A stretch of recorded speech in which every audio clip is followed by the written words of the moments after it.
Kamala Harris is ahead in many of the polls, ahead of November's US election.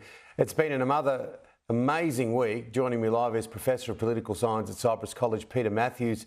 Peter, a very good morning to you, our time. And good morning, Tim. Quite extraordinary. I look at the bookmakers, they have Kamala Harris in at $2 to win the election. The bookmakers and the pollsters, who have her up by 5 points in the RMG poll. In the Ledger poll, she's up by 7 points when they get rid of the third-party candidate. So anyway you look at it, she's doing great. In 8 polls, she's ahead of President Trump, which is a complete turnaround since President Biden gave up the seat.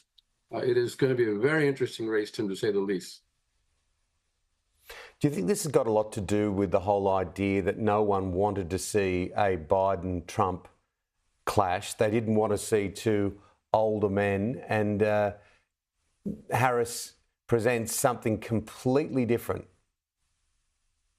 Yes, and I was looking at the mechanics of the whole thing. President Trump has held on to his own base. He was always trying to reinforce the base and make sure he holds on to those voters because they're very loyal to him. And that's why he brought in J.D. Vance rather than bring someone else who could actually bring more voters from the middle. He didn't do that. He wanted to shore up his base and felt that President Biden's numbers would keep dropping as they were.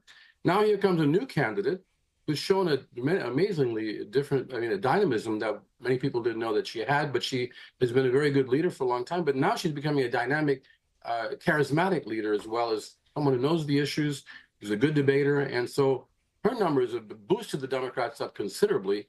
And that's why she's several points ahead of President Trump in the nationwide polls. But as you know, it's the 7 states or so, the swing states, that are really important in the Electoral College. She could end up getting more popular votes and losing the electoral votes and losing President Trump, former President Trump. So that has to be of concern to them. They have to really work on those swing states. Of course, and a big part of that assignment will be who is picked as a running mate. How do you see the swing states at the moment? They're very close. She's tied in several of them, but she's ahead in a couple of them. In fact, she's a few points ahead in states like Michigan. She's actually about 11 points ahead in Michigan. But other states, in Pennsylvania, she's about 3 or 4 points behind former President Trump. And several other states, about 4 or 5 states. Georgia, she's ahead in Georgia by a couple of points. It's still very close, but I would say there's been a big improvement in those swing states since she's come into the candidacy, into the campaign. She's improved the standing of the Democrats in those swing states. Still a little too close to call, but the numbers are going in her direction. And that's one reason that it looks like President Trump and J.D. Vance have both gone after her in an ad hominem attack, about her ethnicity, about her gender, and about other kinds of things. And we'll talk about that if you have any questions regarding that. Oh, yeah, absolutely. Well, it doesn't seem like their strategy is very well planned, because there's been, it's been explained as a dumpster fire, shooting yourself in the foot. Some of the comments by both Donald Trump and J.D. Vance. Yes, indeed. Can you imagine that Donald Trump attacked her on her birth certificate? Laura Loomer, the right-wing, podcaster, whoever she is, she was putting out the Kamala Harris, Vice President Harris's birth certificate on the internet to try to find out what in quote race she was at birth. Well, the birth certificate at that time when she was born didn't have any kind of race or racial or ethnic indication. And so that was a flat. First of all, it's a ridiculous thing to do. They should be working on talking about issues. And then President Trump, or at least J.D. Vance, talks about childless leaders, childless women particularly.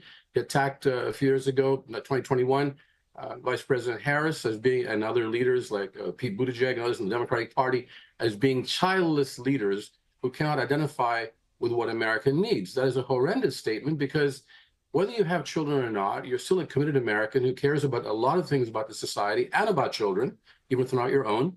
You want to have strong schools. You want to have climate change fixed. You want to have good transportation, good investment, good jobs.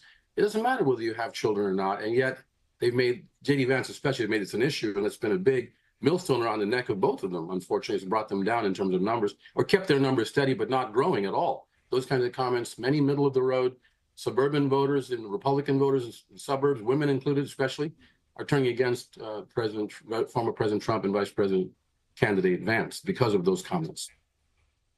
Yeah, and we've watched J.D. Vance try to explain himself, and We use the expression out here, he just dug himself a bigger hole. I'm sure that might be used all around the world. But look, Peter, they are very, very interesting days. There's many other issues that we could have discussed, but we'll talk to you real soon. Okay, very good. Thank you, Tim.